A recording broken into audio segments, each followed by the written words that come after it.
Anneliese Dressel, our nutritional therapist at the Health Hub Times Square in Ballincollig. Good afternoon to you, Anneliese. Good afternoon, Patricia. And we've lots of questions in, so let's get straight into them. Now, Michael actually had contacted us during the week. He suffers some tinnitus. He's tried everything. And he's any suggestions from Anneliese on what to do. And he contacted us during the week to ask us to put this question to you today, but also to do a shout out to other listeners who might have suffered with tinnitus. And the one thing we got back from other listeners were people found getting a hearing aid helped. Didn't eradicate the tinnitus, but it did help.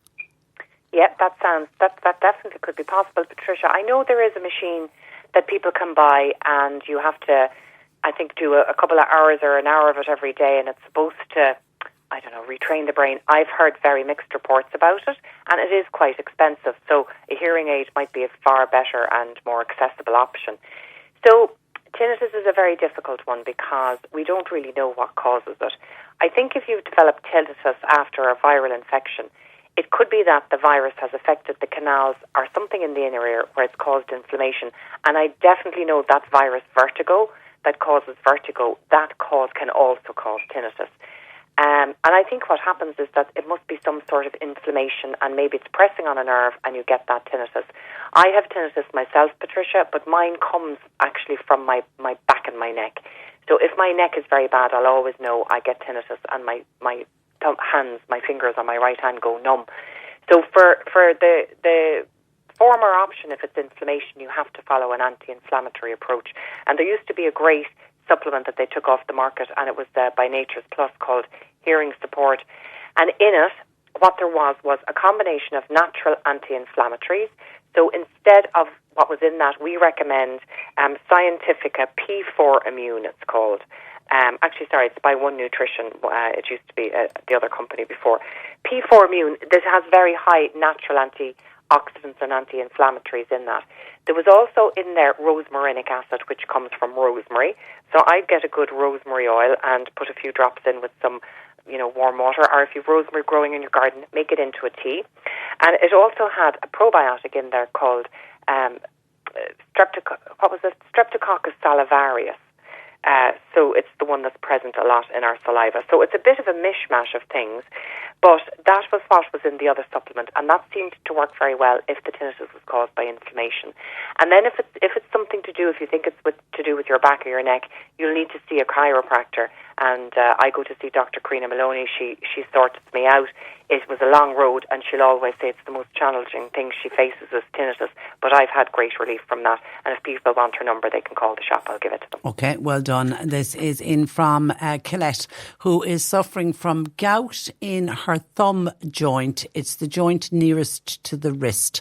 Colette describes it as swollen, red, shiny, and if she bends her thumb, it's like it's full of poison, is how she describes it. Now, she did have gout in one of her toes many years ago, so she knows what the pain is and knows what it is. She wants to know, are there any herbal medicines that you would suggest? She said she was particularly bad over the weekend. It started about 3 weeks ago, and just this morning, her favourite mug fell out of her hand. Now, she Googled and saw devil's claw, but wondering what is the best course of action. She'd prefer a natural route, as it's so hard to get into the doctor, plus with the cost, etc., before she even gets a prescription. She accepts that she doesn't drink enough water, but she's trying to do it now the past few days, and she's also been eating cherries. What advice would you have for her? Yeah, so now I've great news for this, because it's actually very easy to prevent gout from happening, and the answer actually is cherries. The sour cherries are the Montmorency cherries, and they're very expensive to buy fresh, so I suggest to everybody take the juice. You'll get it in a health store. It comes in cordial form mostly. You can buy tart cherry juice in pure form, but it's much easier to have it in the cupboard, I think, as the concentrated sort of cordial form, and you just mix it up with a bit of water. And actually, that cherry juice, people take it at night for sleep. It's also very good for blood pressure, so like every natural remedy, it does more jobs than one. But gout is the build-up of something called uric acid in the blood, and uric acid results as a breakdown of proteins, particularly purine proteins. So if you want to go online and Google purine, P-U-R-I-N-E, rich foods, these are the foods that will increase uric acid in your blood very significantly. And it's things like meat, organ meat, beer is another big one as well, so stay away from beer. But you'll get a full list of those very simply online, and try and minimise or limit those foods as much as possible, especially if you're in a flare-up.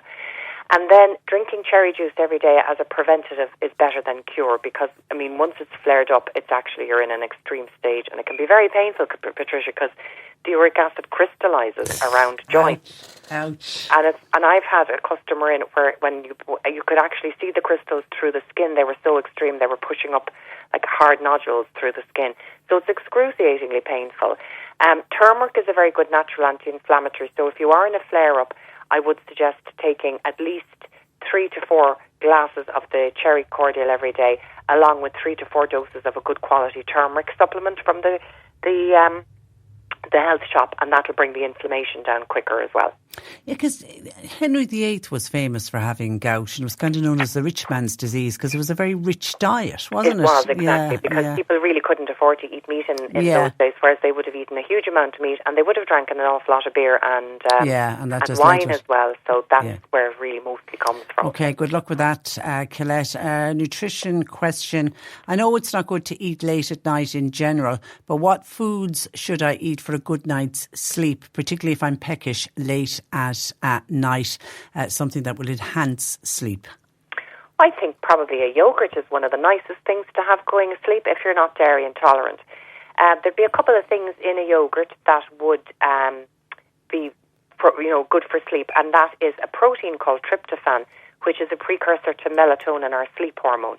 In actual fact, you can buy nighttime milk where they milk the cow at night, and the melatonin in that is higher for the calves. So that could be a good snack. Also, it's slowly broken down, so it will keep your blood sugar stable throughout the night, and it's very easy to digest, so you're not going to be going to bed with a full stomach. Other than that, I mean, maybe something like a slice of brown bread and a banana. Again, you don't want something too heavy that's going to be sitting in your stomach, because that could maybe cause indigestion when you're sleeping. Yeah, keep it light. Hi, Patricia. 36-year-old taking Source of Life Gold every day for years now, but my energy has gone low again. What would you recommend? So the Source of Life Gold is nearly always what we recommend as a tonic, because it is great for energy. I actually think if you are taking it every day and your energy is low, there's something underlying that you need to figure out and get that sorted out. Now, the one thing I'd say about the Source of Life Gold is that it isn't particularly high in iron. There is some iron in it, and there's plenty B12. But if your iron was getting low, if you're not a red meat eater, that could be another reason for tiredness. Stress is a big cause of tiredness, adrenal fatigue, that kind of feeling tired but wired, that can be down to stress. Sometimes people feel tired because their immune system is fighting something, so it could be maybe addressing something like that. So I think in this case, really, it is about trying to find the root cause. But for anybody who wants a kind of a quick energy burst without a caffeine buzz, I would go for ginseng. I take it myself every now and then if I'm flagging in the afternoon. It's very good. You get a good burst of energy and a kind of a slow burst. You're not that feeling wired that you get from drinking too much coffee, but it definitely helps with focus and concentration, and it definitely helps with a bit of energy. So Siberian ginseng is probably the best one for that, but there is a supplement here that we have in the shop which is called Terra Nova Dynamic Energy. It's a blend of all the ginsengs, and it's the one I go for, and I think it's great for just a quick energy burst, but it won't address the root cause.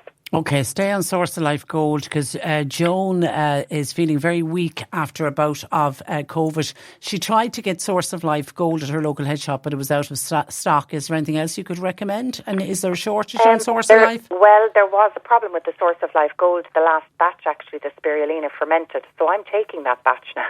Okay. It tastes fine to me. A little bit fizzy, but it's okay. So most of the Source of Life Gold large bottles were pulled off the shelf. Some shops will have it, so I'd say check online. We only have the small bottles here in stock, but we also have the tablets. So the Source of Life Gold, but also if you can't get your hands on that anywhere, Oxylent is a great one. I think it's very easy to absorb the nutrients in it, and that's a nice sort of a tonic multivitamin. And of course the Revive Active has a lot of CoQ10, and arginine in there, and that's always good for an energy buzz as well.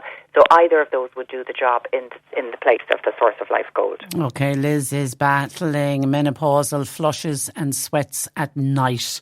What would you recommend? So the best for hot flushes always is sage. Sage tablets or sage tincture. You'll get Dr. Vogel does them, Dr. Clare does it. They're the best. But generally for menopause symptoms, I love the all-rounder of the plant-based hormones that come from soya isoflavones. And you'll get those in supplements like Dong Quai.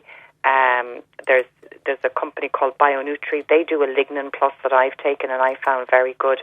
The lignans actually also you get in the flax seeds and chia seeds.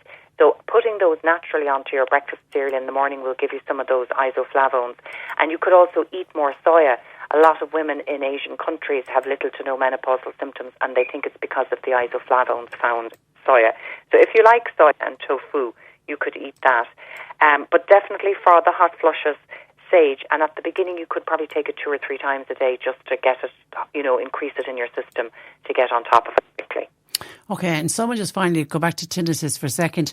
Could tinnitus have anything to do with working with very loud noises? Do you know somebody? Oh, definitely. Yeah, okay. And unfortunately, that is hearing damage, and really, there's nothing that can unfortunately undo that hearing damage. In those cases, like there is actually Lyra, Lyri, I think it is a company in Ireland, and they help people with tinnitus. And really, what they do is they help you come to terms with living with it. So that you can manage to get those noises to fade into the background. Because the problem with tinnitus is that it's like an earworm, Patricia. You start focusing on it and then it drives you crazy. So if you can actually start to try and ignore those noises.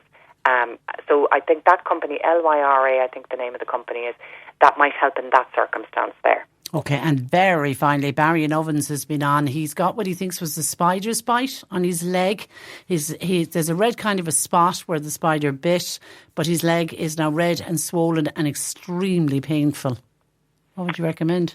Yeah, okay. The first thing now that I would, like, if there's very much an increase in Lyme disease in Ireland, Patricia, which comes from the bite of a tick. Now, it's mostly in the earlier months of the summer, but if he has been somewhere where there could be ticks, the typical sign of that would be a kind of a bite, and then it's almost like a bullseye. So you'd have the bite and then a white circle and then a red circle around it. So if it's that, go to the doctor, get an antibiotic. I keep bees with my dad, and I'm allergic to bee stings. And this time of the year, I get quite a lot of them. And actually, what I find the absolute best is putting ice on it, an ice pack, and I take Apis meal, which is a homeopathic remedy, and it takes the pain and the itch out of it far quicker than any antihistamine. So it's called Apis, A-P-I-S. It's actually like with homeopathy. It's the poison that poisons you take. So I think there's probably little bits of bee in the Apis meal. And take that a couple of hours, every few hours. The other thing I find good as well is there's a cream that you can get in the pharmacy, and it's called Antisan, Antisan, and I think it's kind of nearly like antihistamine cream, and you can put that on the bite as well. But just be very careful it doesn't get infected, because you don't want to get blood poisoning. Okay, all right, good advice. Listen, as always, thank you for that. Have a lovely week, and we'll chat next Monday. Thanks, Patricia. Thanks a million. That's Anneliese Dressel of the Health Hub Times Square in Ballincollig. She'll put up all of the information on her website, healthhubstore.com.